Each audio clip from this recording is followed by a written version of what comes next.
After 3 tumultuous years in the job, British Prime Minister Boris Johnson has announced his resignation. It follows mass resignations of MPs and ministers from his scandal-battered government. In a speech outside number 10 Downing Street, Johnson said he was sad to give up what he called the best job in the world. And he went on to thank his supporters, friends and family and the British public. He will continue to serve in the post until his party selects a new leader. I know that there will be many people who are relieved and perhaps quite a few who will also be disappointed. And I want you to know how sad I am to be giving up the best job in the world. But them's the breaks. I want to thank Carrie and our children and all the members of my family who've had to put up with so much for so long. I want to thank the peerless British Civil Service for all the help and support that you have given our police, our emergency services, and of course our fantastic NHS, who at critical moment helped to extend my own period in office, as well as our armed services and our agencies that are so admired around the world, and our indefatigable Conservative Party members and supporters, whose selfless campaigning makes our democracy possible. Johnson has led a turbulent political career, and his time as the UK's Prime Minister has been particularly mired in scandal.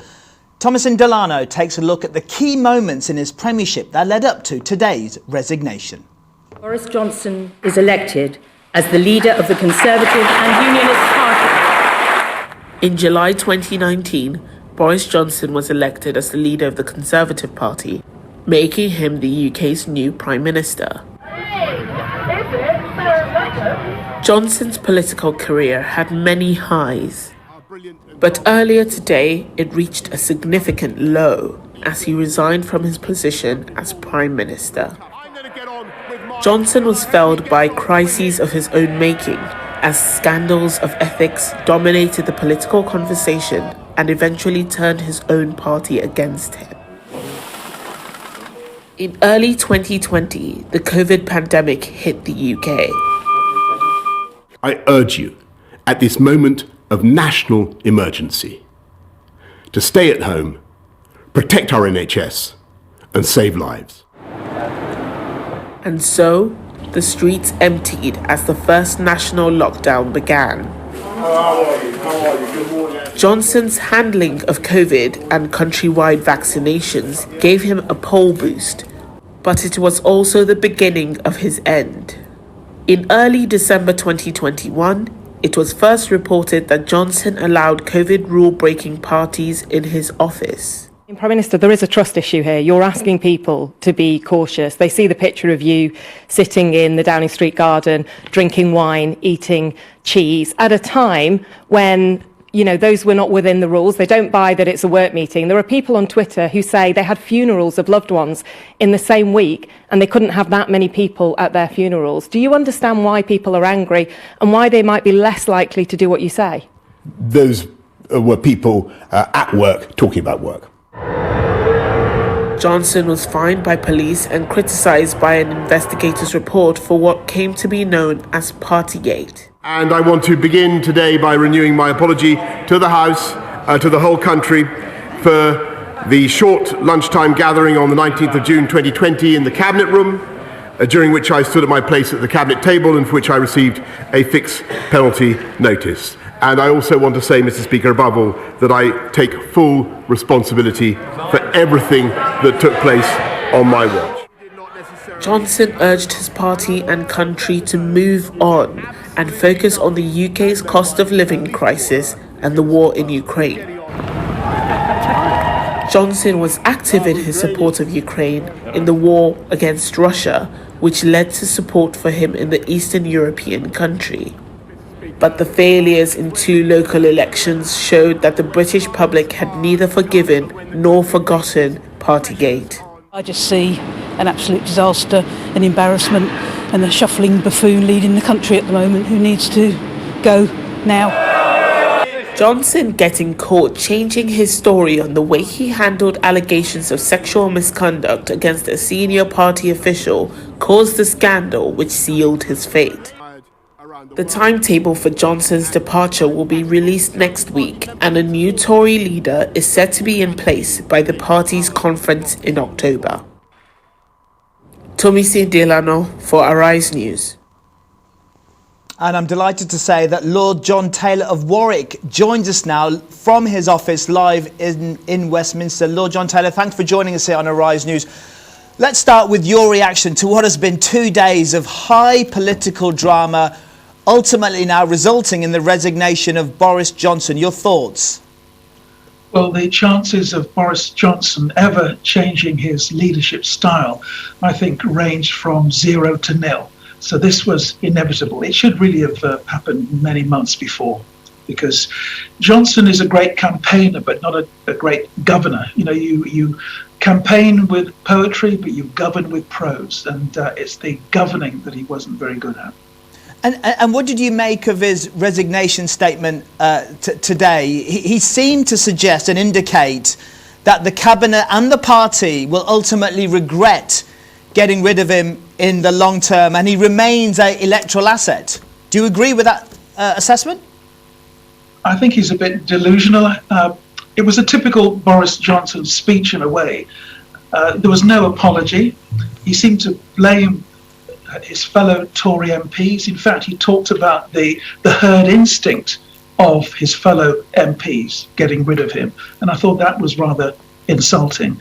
He should have been more contrite to say, well, I've learnt my lessons. I'll try and do better in the future. I recognise that I have to be accountable. There was none of that. He was blaming other people. And as you say, there was that rather veiled threat that the Tory party will regret losing him. I don't think they will, to be honest. And the ex-Prime Minister, Sir John Major, a man that you know very well, he has come out and said that Johnson should leave now. He shouldn't remain in his post until later on and be a caretaker Prime Minister until October. He should leave office now. Do you agree with that? Actually, I don't. I think it's important that the machinery of government continues. There are big issues: housing, education, the NHS. We need to get on with these things. What we need to do is get ministers back in place. The machinery of government needs to continue. Boris Johnson needs to go quickly, but not today. There's no need for that. He will want to end well. He'll want his legacy to be remembered in a positive way. So I'm sure, I mean, when you look at the people he's put in place today, these are fairly moderate ministers. They're not right-wingers. I don't think he's going to do anything radical. The most important thing is to get the next leader in place quickly, within a matter of weeks, not months. And when you talk about future leaders, who do you see as the possible successors to Boris Johnson? There are many. I can think of at least half a dozen, but you see, it depends who puts their name forward. Often it's the person who you don't expect. My personal view is it should be somebody with cabinet experience who's hold a big office, because there's some big issues that we have to face in this country. I mean, the cost of living, fuel bills going up. You know, when winter comes, people will really be suffering when they have to put the heating on. You know, heating or eating, that's a terrible indictment on a country which is, what, the 5th richest nation in the world? And we have the war in Ukraine as well. So sure, we want somebody with experience, man or woman. I've got some names in mind, but I don't want to blight them by naming any today. How would you view the way the cabinet have reacted over the last 48 hours? You have someone like Nadine Zahawi accepted the role as Chancellor, in the morning was defending the Prime Minister, and by the end of the day was telling him to quit. Have you seen anything like that before? I haven't, and some may say that in relation to him, maybe he was putting his career in front of the nation's needs. I don't know. Over the months, you know, some would say that there were more poodles in the cabinet than at Crufts dog show. I don't know, maybe that's unfair. But they should really have been saying to Boris many months ago that it's time to go, because he was losing the trust of the nation. You know, a true leader needs to be a healer. In other words, bringing the nation together. And Johnson got to the stage where he was really quite divisive.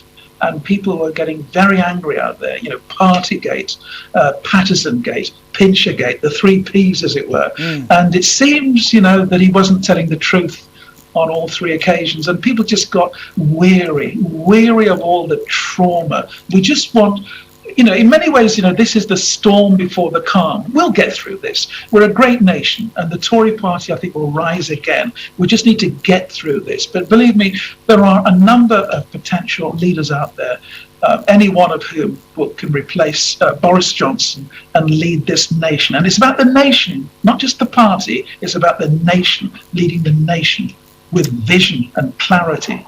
And we'll have to wait and see who indeed does succeed Boris Johnson. Lord John Taylor of Warwick, thank you so much for joining us here on Arise News. Thank you.